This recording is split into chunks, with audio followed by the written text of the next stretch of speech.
वुज़ू के बाद आज़ा को पोंछना, क्या वुज़ू करने के बाद आज़ा को पोंछना चाहिए या नहीं पोंछना चाहिए? पता नहीं किस तरह से लिखा हुआ है। एक शेर याद आ रहा है, बिलाल अंसारी ने यह सवाल पूछा इंडिया से। शेर याद आ रहा है पोंछने से।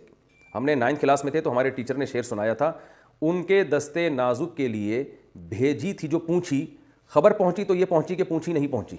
उसको शायर ने कहा, उनके दस्ते नाजुक के लिए भेजी थी जो पूंछी, खबर पहुंची तो ये पहुंची कि पूंछी नहीं पहुंची। यानी शायर बेचारा जल रहा है, कुड़ रहा है। तो सोचो, यानी उस ज़माने में रुमाल ना पहुंचने पर इतनी तकलीफ हुआ करती थी और महबूबा तक रुमाल पहुंचाना बहुत मुश्किल होता था। आज तो बंदा आराम से पहुंच जाता है महबूबा तक। तो उस ज़माने में इतने फासले थे कि महबूबा को आप रुमाल पहुंचाना आपके लिए मुश्किल था, तो लव लेटर कौन पहुंचाएगा और ख़ुद कैसे पहुंचेगा।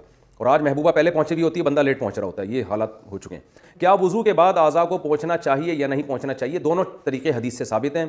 पोंछना भी साबित है और ना पोंछना भी साबित है। तो बाज़ उलमा कहते हैं ना पोंछना ज़्यादा बेहतर है, उसमें वुज़ू के आसार देर तक रहते हैं, यानी वुज़ू की ताज़गी ज़्यादा देर तक रहती है। लेकिन जायज़ है, बहरहाल उलझन होती है, बाज़ दफ़ा नमाज में दिल नहीं लगता, पानी टपक रहा होता है, तो पोंछ भी सकते हैं, कोई इतना बड़ा इशू नहीं है। क्या अटैच बाथरूम में वुज़ू की दुआएं पढ़ सकते हैं? अटैच बाथरूम में वुज़ू की दुआएं ना पढ़ें तो अच्छा है। वैसे भी वुज़ू में कोई लंबी चौड़ी दुआएं नहीं है, सिर्फ एक ही दुआ है, अल्लाहुम्मा अग़फ़िर ली ज़ंबी व वस्सिअ फ़ी दारी व बारिक ली फ़ी रिज़्क़ी। इसके अलावा जो लंबी चौड़ी दुआएं हैं ना वुज़ू में, हाथ धोते हुए, मुँह धोते हुए, कुल्ली करते हुए, ये किसी भी मुस्तनद रिवायात से, हदीस से साबित नहीं है। वुज़ू में चेहरा धोने की क्या हुदूद हैं? कान की लौ कहाँ तक है? वुज़ू में कहाँ तक चेहरा धोना चाहिए? मुसअब साहब कराची से।